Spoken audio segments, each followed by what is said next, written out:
So you're running your first marathon.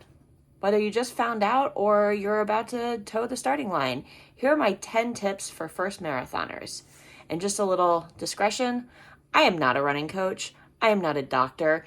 If you have any medical issues or any plan-specific questions, please find either a doctor or a coach or a physical therapist. My first tip for you is to find a plan and stick to it.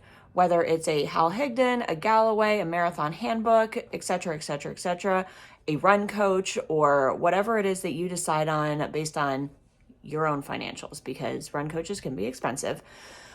Just pick a plan and stick with it. Trust your training. Trust that the plan is going to get you to race day, no matter how you feel about it. If you feel like you're not running fast enough or you're running too fast, just pick a plan and stick with it. And just know that like missed runs are going to happen. If you are consistently missing runs, like all of your weekday runs, for example, or the mileage is too high and you don't have enough time to finish what you need to finish, then it's time to reevaluate the plan. Maybe you can find a coach that can fit your needs a little bit better, sort of tweak the plan. You don't necessarily have to work with that person, but maybe they can help you sort of outline a plan that's going to work better for you. My next tip is find yourself either a training buddy or an accountability buddy, whether in person or online. Someone that will either be there in the early mornings when you don't feel like waking up, or when it's cold or hot or whatever outside, raining.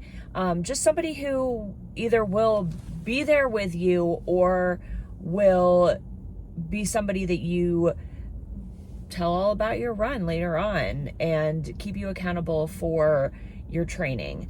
We're very fortunate that there are run clubs in our area, so like we can usually find somebody to run with. And I have Kim and Melissa as training buddies, so I'm very fortunate that way. But check with your local running store and see if there are any clubs that you can join, or a local chapter. If you're a lady, a local chapter of Mom Runs This Town, because it's actually now She Runs This Town, so everybody is always welcome there also. You can find a accountability buddy on the Facebook group for your particular race.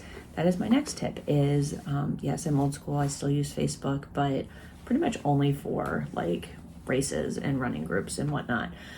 So I recommend, if you have a Facebook account, to go ahead and join the Facebook group for your particular run, not the official one. There are a lot of like unofficial marathon groups. Like there's the Marine Corps Marathon and 10K Club. There's the, I think it's a New York City Marathon Runners Club. There are just a bunch of them out there that are made by like people who are actually running the races or have run it in the past. So it's a good way to find out details about your race and kind of figure out the logistics of how to get to the start line, where to stay, what the deadlines for certain things are, etc. So that's my next tip, is join the Facebook group, and it is going to be a good place to ask questions about training, or just sort of check in and be accountable. I know a lot of people who use those Facebook groups as like their accountability buddies, so they post their long run, like pictures from their long run every single week.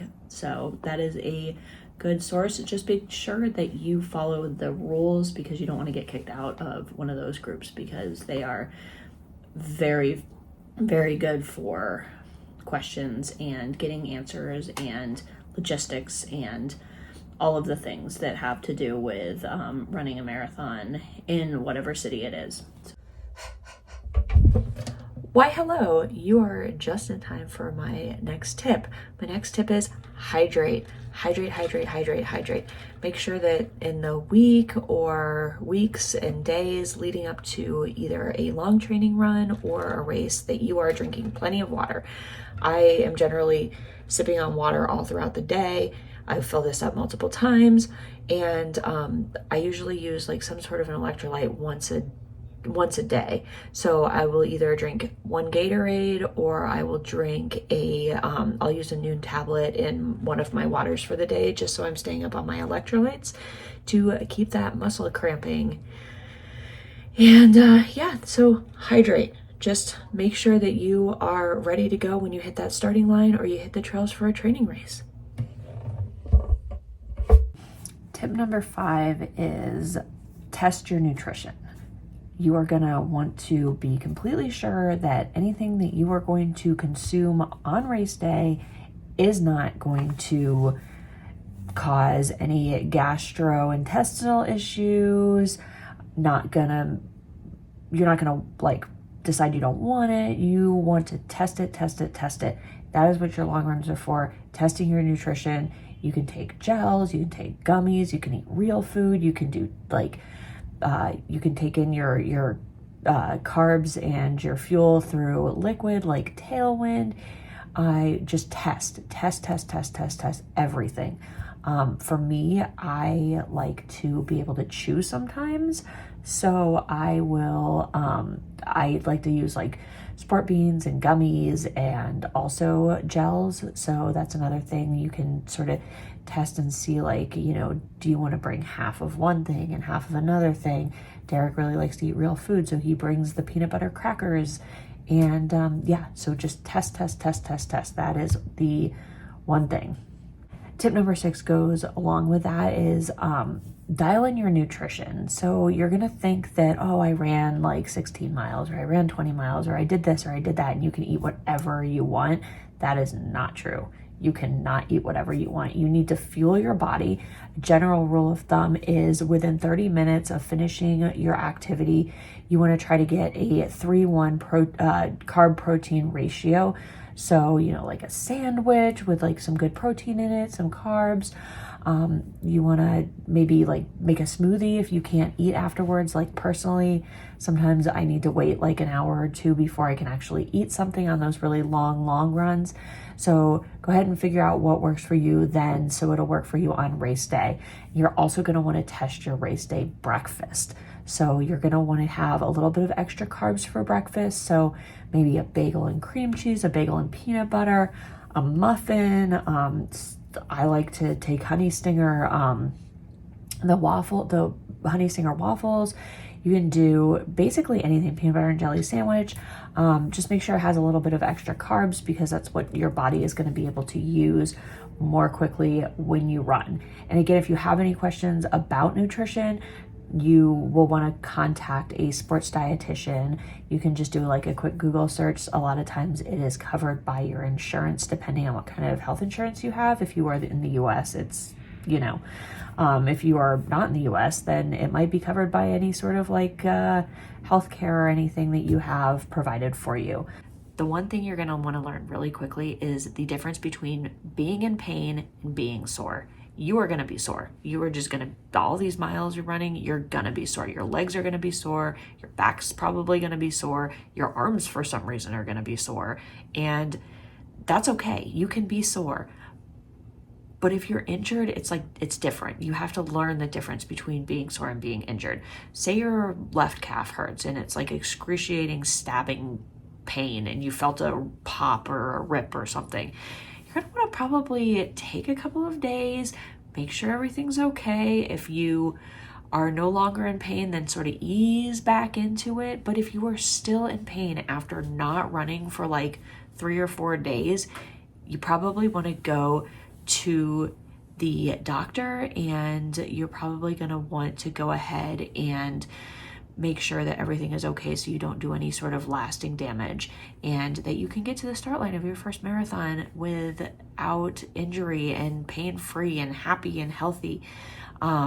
So that's my advice. Just learn the difference, and when in doubt, just take a couple of days off just to make sure that everything is good and working and healthy, and you can get right back to it as soon as you feel a little bit less in pain. Let me drop some hard truth on you. Marathons are hard. Like, they're hard.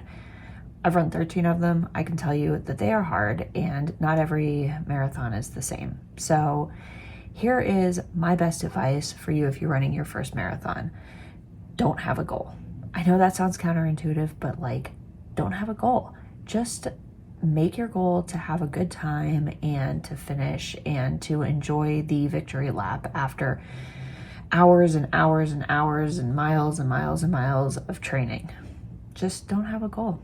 Like, it's not fun to not hit your goal on your first marathon and then have that sully the finish line. My next tip, if you have to have a goal, choose 3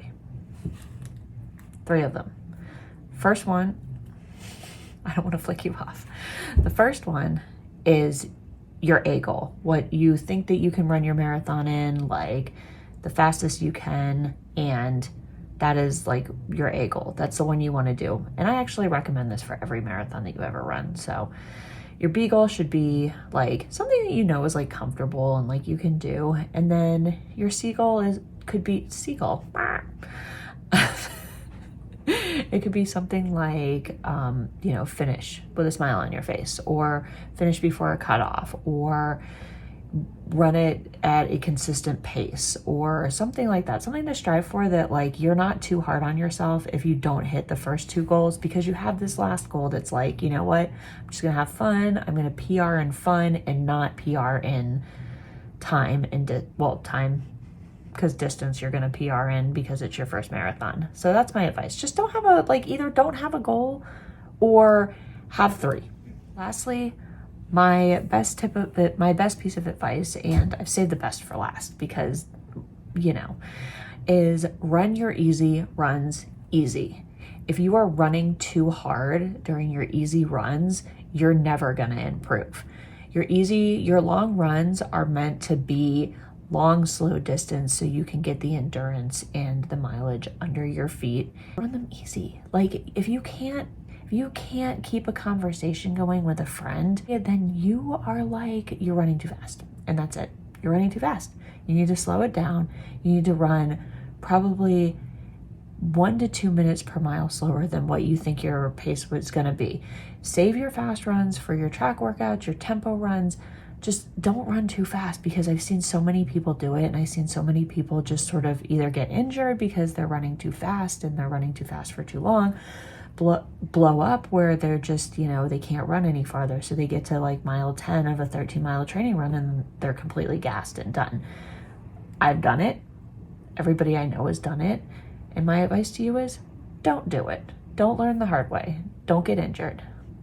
So I hope this helps. If you like this video and you want to see more like this, leave a comment below any questions that you have about running your first marathon. I'm happy to try to help and try to answer any of those questions. And while you're down there leaving a comment, hit that subscribe button and ring the notification button if you have not done so already.